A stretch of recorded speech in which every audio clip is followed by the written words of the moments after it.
Hello, and welcome to Death is for the Dying, a special season of the Life is for the Living podcast. I'm your host, Rebecca Richmond. Some of the questions I had this season for my guests were about their personal feelings towards death. Are they afraid of death? What is an ideal death? And what do you think happens after death? Here are some of those conversations, starting with Mara. I used to be terrified of it, and I guess I still am, but not really. Not really. I really am not. Does everybody kind of think, I'm going to live forever until you get diagnosed? I feel like that. I feel like, I'll be fine. My parents, everybody except, well, on my mom's side and my dad's side, except my dad, live forever. So I feel like, I'm starting to get old already. I feel all the things. Like, I'm okay when it happens. I feel like right now I've been working on this, like trying to get things documented. So if something happens to me, that Pat can actually, he'll be okay. I worry about it for Pat, but otherwise, no, I don't really worry about it. What would your ideal death be? Sonny Bono, you're skiing, smack, you're done. So this is one of the things I think I've been thinking about, because obviously my mom's been 2.5 years since we got her into the care home. Like, what's the best amount of time to know that you're going to die? Like, none at all. It just happens. Or have the morning, get some stuff done beforehand. I just think you need to go fast. I mean, hopefully you're paving bridges or whatever, doing all that stuff so that when it happens, you're just like, boom. I mean, gosh, I think it's so torturous to know you're going to die, as someone who is watching my husband process that, and my dad. It's just so hard. Yeah, it's just heartbreaking, hard. I can't think of anything good. I really cannot think of anything good that comes from it. There must be something, but I sure don't know what it is. What do you think or hope happens after death? I do believe in God. I believe there is a heaven. I'm one of those people, even though all my scientist YouTubers disagree with me. I just believe in it. It's hard for me to fathom it any other way, but also Pat has a very strong faith and he has very strong relationship with God. I don't feel that I have that, but I just feel like I'm going to see people that I love again. I just can't imagine that I wouldn't. Here's my conversation with Kathy. People ask, are you afraid of death? No, it will be okay to lay down my earthly burdens. What would be your ideal death? To be here at home, I've actually imagined. Now I had my husband's bed facing the mantle. He loved Christmas. He taught me how to love Christmas. I actually want to have my bed facing out so I can see outside the front. I live on a cul-de-sac with lots of trees in front of our house, and just to be able to see nature, the sky. I want the bed to be accessible on both sides. I already wrote my obituary one time, and it says that I'm dying at sunset. It sounds romantic in some ways, but it is, what will be, will be. And to have my children. Do you think an unexpected death is better, or a death that you get to prepare for? Our ability to be able to prepare for death is good. The other is traumatic. It happens a lot. I lost my own brother to hit and run last June. It was really unexpected, but the serendipity was that I was in California, where the rest of my siblings lived, and 5 of the 6 of us were surrounding him when they took him off life support, and I got to anoint him. And knowing that despite his very difficult, rough life, he was surrounded by love in the last minutes of his life. And that my siblings, who hadn't been talking to each other, started talking to each other. Kind of powerful stuff. What do you think happens after death, or what do you hope happens after death? Well, that continues to change for me. um, we leave our earthly body here. I think that our spirit in some fashion leaves this universe that, universe that we know. But what I do know is that there's been too many incidents of white feathers showing up, of dragonflies, and that's not just with my husband. I had a good girlfriend who died 6 years or so ago, and Erica was a Black woman born in Nigeria, raised in London and Jamaica. A month after she died, there was a black and iridescent dragonfly that kept coming to the window. I can't help feeling that these spirits keep guiding us. I don't believe in hell. Is there heaven? I'm not sure. But is there some way that our energy is still with us that's not completely earthbound? Next up, we have Seth. Are you afraid of death? I don't know. I don't know if I'm afraid of death or not.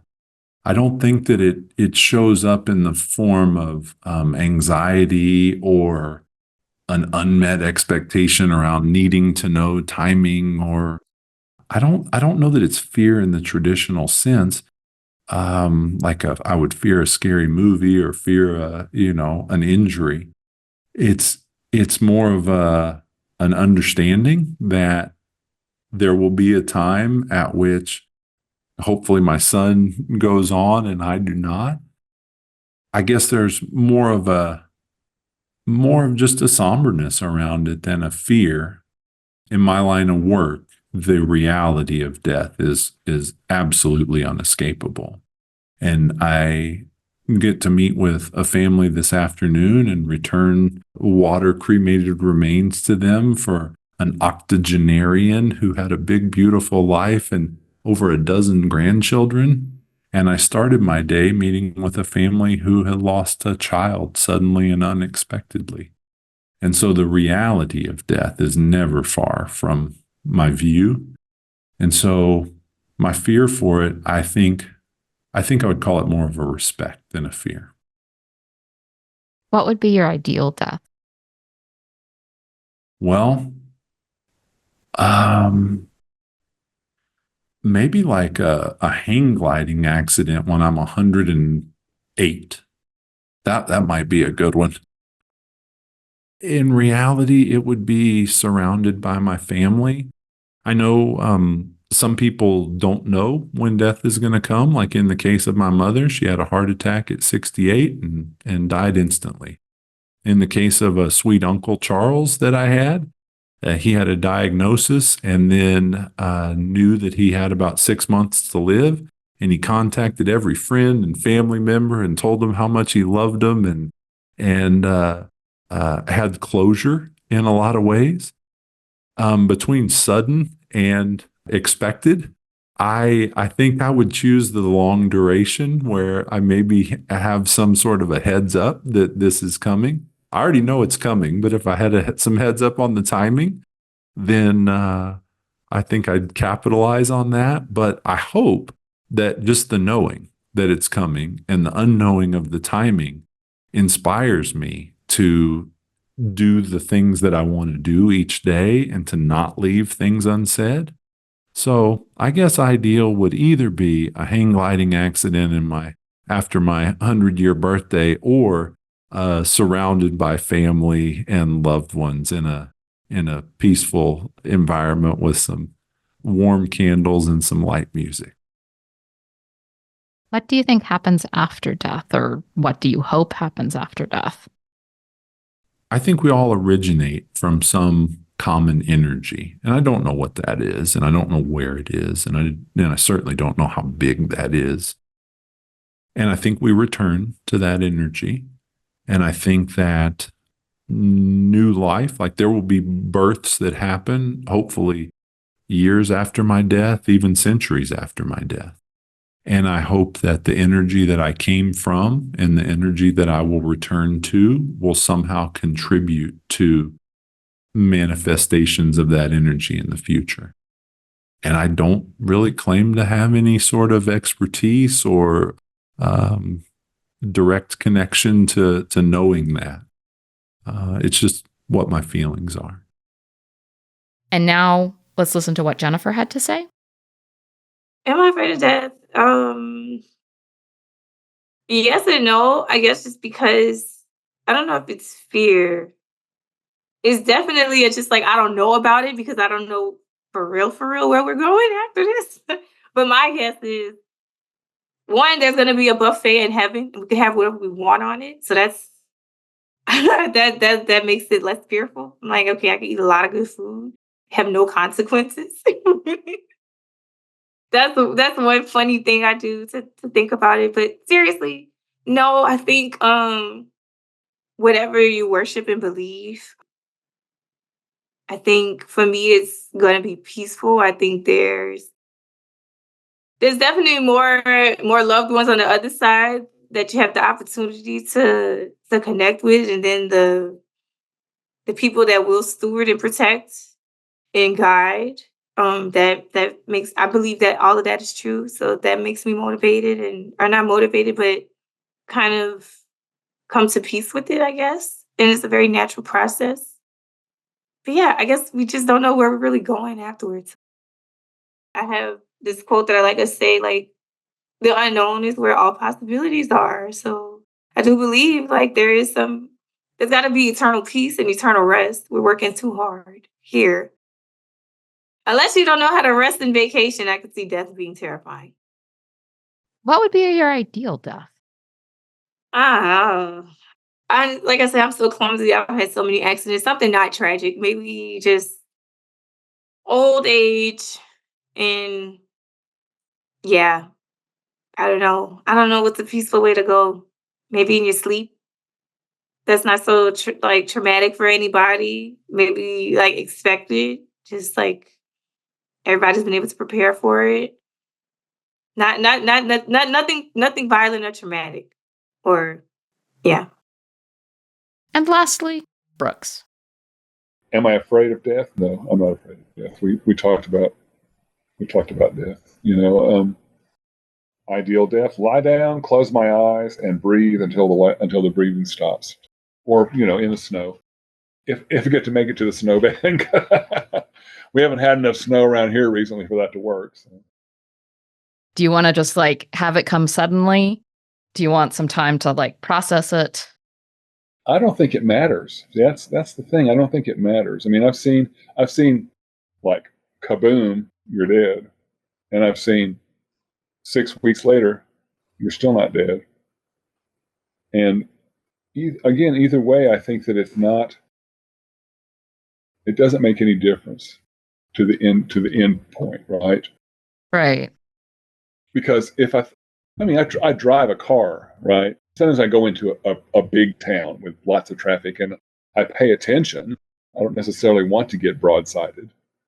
Right. I've been in a couple of minor accidents that weren't too fun, and I think a big one might not be too fun.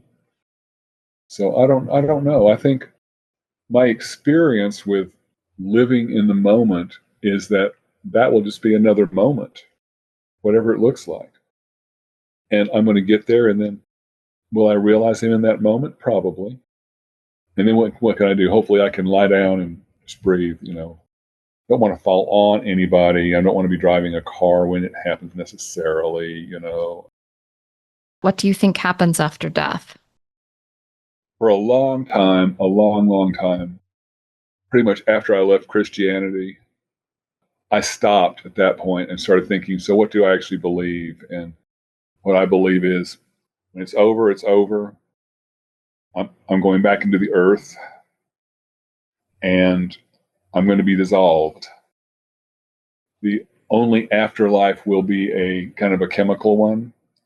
I know that manure makes new trees. And I think dead bodies, if they're not treated not to, probably make new plants and stuff. I don't know. Yeah. I think it's they turn dead animals into fertilizer. So Absolutely. Right. And it's one of those we don't know things. I mean, when you hang out with Buddhists, it really tweaks a lot of that stuff for you when you start hanging out with Buddhists, because they have some ideas, and some of their ideas are about that whole, going to Bardo and then blah blah blah, reincarnation. I don't believe it. I don't believe in actual reincarnation. I believe in cellular reincarnation. As long as you don't poison yourself so much that they won't grow anything. If you embalm somebody, they're not going to grow a tree probably for a very long time. Yeah. Especially if you put them in a steel box. Yeah. Not going to be no trees for a while. Right? I don't understand the attraction of embalming. Like, I want to rejoin the earth, not prolong my distance from it.